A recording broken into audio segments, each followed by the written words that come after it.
लगभग 8% के करीब वोट बढ़ा है, उसमें जन स्वराज की एक बहुत बड़ी भूमिका है।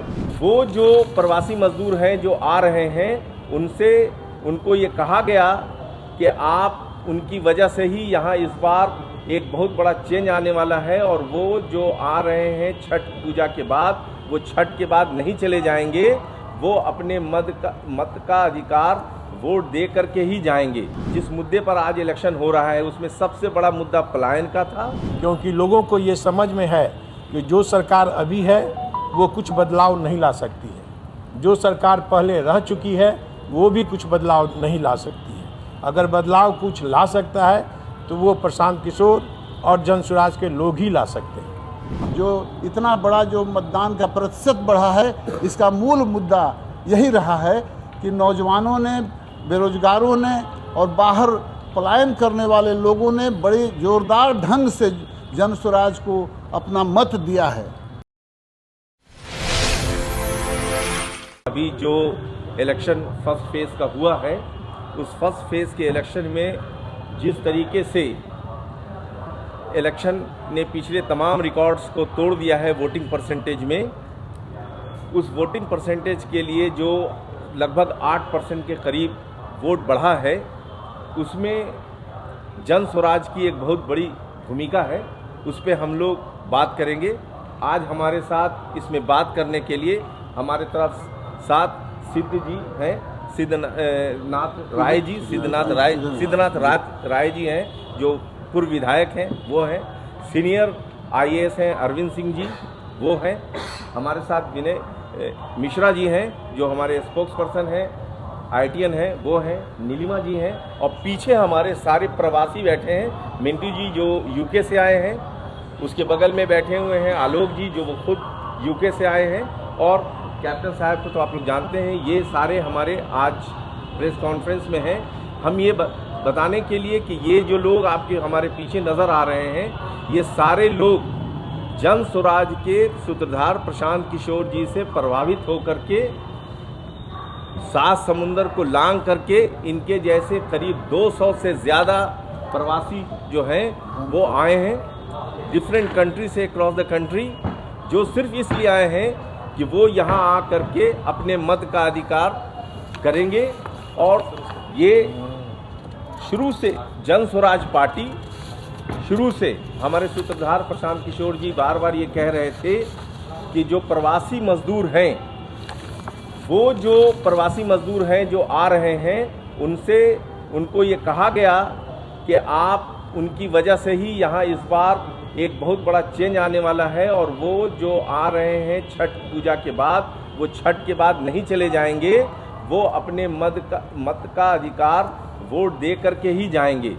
जिसकी वजह से, और सिर्फ यही नहीं, जो युवा वर्ग है, जिनको जन स्वराज पार्टी ने इनकरेज किया कि अपने वोट को दे करके कैसे आप यहाँ पर बदलाव लाइए, तो बदलाव के लिए लोगों ने जो वोट किया है, जो जन स्वराज पार्टी ने जो बातें बताई, जो सारे मुद्दे हैं, जिस मुद्दे पर आज इलेक्शन हो रहा है, उसमें सबसे बड़ा मुद्दा पलायन का था। उस पलायन के मुद्दा को उठाने वाले और सबसे ज़्यादा मुखर होकर बात करने वाले हमारे सूत्रधार प्रशांत किशोर जी, जन स्वराज पार्टी है, जिसका ही ये इफेक्ट है कि आज आपको ये वोटिंग परसेंटेज बढ़ता हुआ नज़र आ रहा है।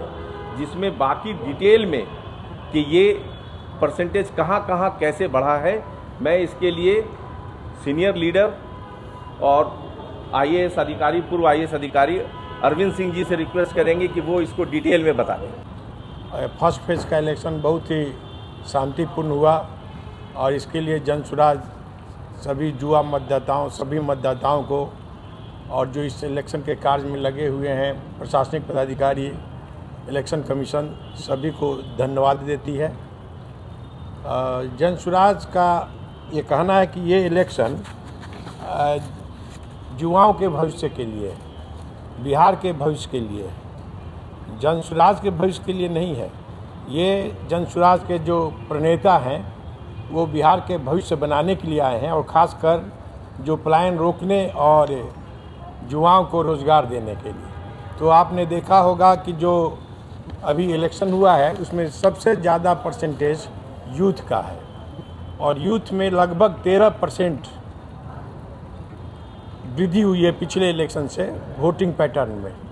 यह स्पष्ट रूप से दिखाता है कि यूथ जो है जनसुराज के आह्वान पर जो जनसुराज यूथ के लिए काम कर रहा है और जो लोग बाहर श्रमिक हैं पलायन करके गए हैं वो सभी छठ के अवसर पर आए हैं और बहुत ही इंटरेस्ट लेकर बूथ पर गए हैं और ये उनकी उम्मीद है कि जनसुराज आए, क्योंकि लोगों को ये समझ में है कि जो सरकार अभी है वो कुछ बदलाव नहीं ला सकती है, जो सरकार पहले रह चुकी है वो भी कुछ बदलाव नहीं ला सकती है। अगर बदलाव कुछ ला सकता है तो वो प्रशांत किशोर और जनसुराज के लोग ही ला सकते हैं और यह विश्वास बूथ पर दिखाई दिया है, इलेक्शन में दिखाई दिया है और हम सभी उम्मीद करते हैं कि इसी प्रकार जो युवा हैं, महिलाएं हैं, जो बाहर के प्रवासी है, बिहार के प्रवासी जो आए हैं, सेकंड फेज में जनसुराज को आगे बढ़ाने में, बिहार में परिवर्तन लाने के लिए इसी प्रकार लगे रहेंगे। और हम समझते हैं कि ये उम्मीद जनसुराज का जो युवाओं से लगा हुआ है और युवा उसे पूरा करेंगे, उसे लेगा और बिहार में निश्चित रूप से बदलाव आएगा।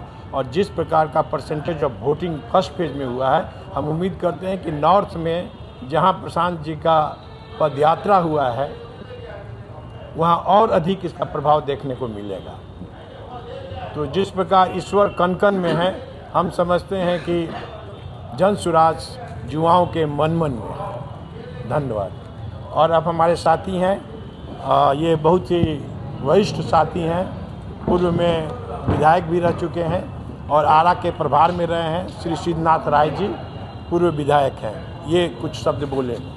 और जो मुख्य मुद्दा रहा है हमारे जनसुराज का, उसमें पलायन का मुद्दा बहुत बड़ा मुद्दा रहा है इस प्रदेश में। और उस पलायन का मतलब हुआ कि पलायन से जुड़ा हुआ बेरोजगारी का, रोजी रोजगार का मुद्दा रहा है जुड़ा हुआ, इसलिए ये बड़ा मुद्दा रहा है। अभी हम लोग 10-15 दिनों के अंतराल में जो हमारे ज़िले में, हम भोजपुर ज़िले से आते हैं, संदेश विधानसभा क्षेत्र से मैं विधायक रहा हूँ। अभी मैं 15 दिनों के बाद कल ही लौट कर आया हूँ अपने ज़िले के दौरे और चुनाव क्षेत्रों से। बड़ी संख्या में जो गांवों का दौरा हम लोगों ने किया, लोगों से, जो आम जनता तो हमसे मिली ही, महिलाएं मिली, लोग, गांव के लोग, मजदूर, किसान और सभी तबके के लोग मिले। लेकिन सबसे ज़्यादा जो बड़ी संख्या मिली हमको वहाँ जो मुलाकातें हुई वो वैसे लोगों से हुई जो बाहर से नौकरी में लगे हैं, दूसरे प्रदेशों में गए हैं। वो सब लोग इस बार परिवर्तन के लिए, बदलाव के लिए बिहार आए थे और छठ के बाद जो बहुत जल्दी में जाने की जो पहले रहता था एक उतावलापन, वो नहीं रहा है इस बार वो अपने मताधिकार का प्रयोग करके यहाँ से जाने वाले हैं।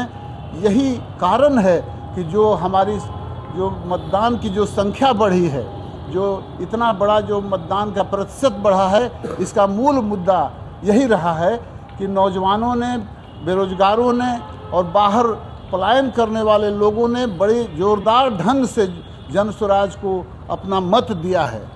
उसके बावजूद भी हम लोग देख रहे हैं बहुत जगहों पे ये प्रचार गलत ढंग से किया जा रहा है। पहली दफ़ा 20-30-35 वर्षों का राजनीतिक जीवन हमारा रहा है, जब भी बदलाव होता है तो भारी संख्या में मतदान पड़ता है और मतदान जब भारी संख्या में पड़े तो हमेशा सरकारें बदलती है। यह हम लोग 30-35 वर्षों से देखते आ रहे हैं। लेकिन इस बार एक गलत नैरेटिव चलाया जा रहा है। कुछ लोग जो सत्ता में बैठे हैं वो ये बोल रहे हैं कि इस बार जो भारी मतदान हुआ है वह सत्ता बचाने के लिए हुआ है और उनको सत्ता में रखने के लिए हुआ है। ये बिल्कुल ही गलत अवधारणा बनाई जा रही है।